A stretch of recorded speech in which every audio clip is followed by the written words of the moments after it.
ఇస్తున్నాం తండ్రి. మీ దాసుడు మా ప్రియ సహోదరుడు పీటర్ గారి కొరికి వందనాలు చెల్లించుకుంటున్నాం తండ్రి. మరి రాత్రి కాలము మీ మహిమలోకి హెచ్చించావు, అందుకొరకే స్తుతిస్తున్నాం తండ్రి. ఈ విధముగా కీడులు చూడకుండా నీతిమంతులు కొనుక్కోబడుతున్నారు అని వాక్యంలో సెలవించిన మాటలు కొరికి వందనాలు. కుటుంబానికి ఆదరణ దయచేయము. ఎవరు ఆ గాయాన్ని కట్టలేరు, మీరు మాత్రమే తండ్రి గాయాన్ని కట్టి మహిమ పొందము తండ్రి. తన భార్య, పిల్లలు, అన్నదమ్ములు, రక్త చెల్లెలు, రక్త సంబంధులు, బంధుమిత్రులు అందరికీ కూడా మీరే తగిన ఆదరణ అనుగ్రహించవలసిందిగా మిశ్రలో ప్రార్థన చేస్తూ కార్యక్రమం అంతట్లో సహాయం తెచ్చవలసిందిగా స్తుతిస్తూ చేరువచ్చిన మా పిల్లల కొరకు వందనాలు. ఎవరైతే ఇంకా మార్గమధ్యలో ఉన్నారో సమయానికి రావడానికి సహాయం తెచ్చవలసిందిగా మిశ్రలో ప్రార్థన చేస్తున్నాం తండ్రి. కరుణించమని చేరువచ్చిన దైవ సేవకులు, పాస్టర్స్ అందరి కొరకై స్తుతిస్తున్నాం తండ్రి. అందరం కలిసి మీ చిత్తానుసారముగా మీ మహిమ కొరకై ఈ కార్యక్రమం జరిగించడానికి సహాయం అనుగ్రహించవలసిందిగా స్తుతిస్తూ యేసు ప్రభు నామమున కృతజ్ఞతాస్తులు చెల్లించి ప్రార్థిస్తున్నాము తండ్రి. ఆమేన్. కొండయు నీవే, నా కోటయు నీవే, నా కొండ కోట నీవే యేసయ్యా. నా కొండయు నీవే, నా కోటయు నీవే, నా మిత్రులే ప్రియులను కొంటిని లోకమంతా నాదని ఎంచి. బంధుమిత్రులే ప్రియులను కొంటిని అంతయు మోసమేగా, అంతయు మోసమేగా. వ్యాధము సర్వమును ఇలలో వ్యాధము సర్వమును పరవాసిని జగమున ప్రభువ, పరవాసిని జగమున ప్రభువ. నడచు గౌరవమూలం దయించిపో నీలోకమున పాపము నిల్ల జగములో పాప నిన్న జగములో శాపము చేకూర్చుకొని లోకము పరవాసిని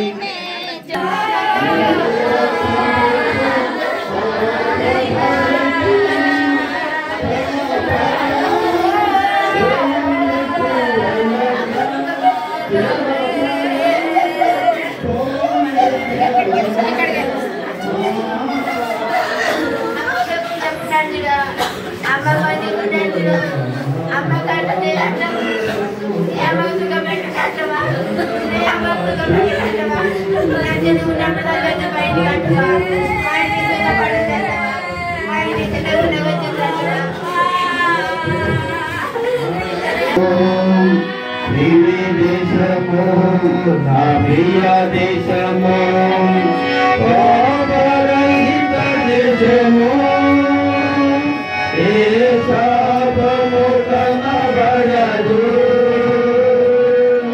పాపరహిత దేశము, ఏ శాపము కనబడదు. నిత్యానందము ఆగని గీతం ఆకాశమందు వస్తున్నా.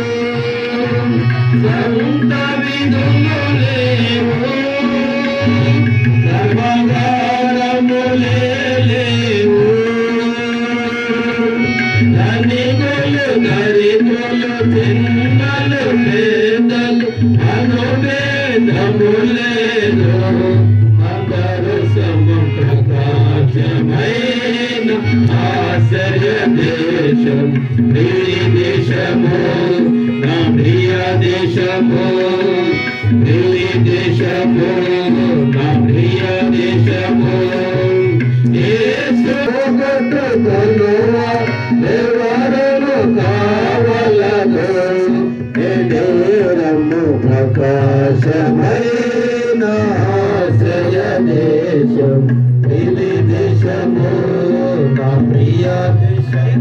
మరి ప్రభు చిత్తానుసారముగా ప్రభు పిలిచాడు. గత రాత్రి దేవుని మహిమలో ఆయన హెచ్చించబడుతూ వచ్చాడు. వాస్తవానికి మనకు అందరికీ ఒక ప్రశ్నగా ఉండొచ్చు ఇది. ఎందుకంటే ఎటువంటి మరి అనారోగ్యం లేకుండా, తర్వాత ఎప్పుడు కూడా ఆయన ఏదో జ్వరం వచ్చి కానీ లేదంటే ఇంకా ఏమీ లేకుండా నిన్నటి దినాన తాండూరులో వివాహానికి వచ్చాడు, అందరినీ కలుసుకున్నాడు, నాతో కూడా మాట్లాడాడు, ఇక్కడున్న చాలామందితో మాట్లాడాడు. మీకు తెలుసు మరి చాలా నెమ్మదిపరుడు, నమ్రత కలిగిన వాడు. అంతేకాదు ఎంతో మరి తగ్గింపు, దీనత్వం కలిగిన వ్యక్తి. అయినా కూడా ప్రభు చిత్తమైంది. మరి రాత్రికాలము మరి ప్రభు మహిళకి తను హెచ్చించబడుతూ వచ్చాడు. సో దేవుని మనము ప్రశ్నించడానికి మనకు ఎటువంటి హక్కు, అధికారం లేదు. దేవుడు అనుమతించిన దాన్ని మనం అంగీకరించవలసింది తప్పదు.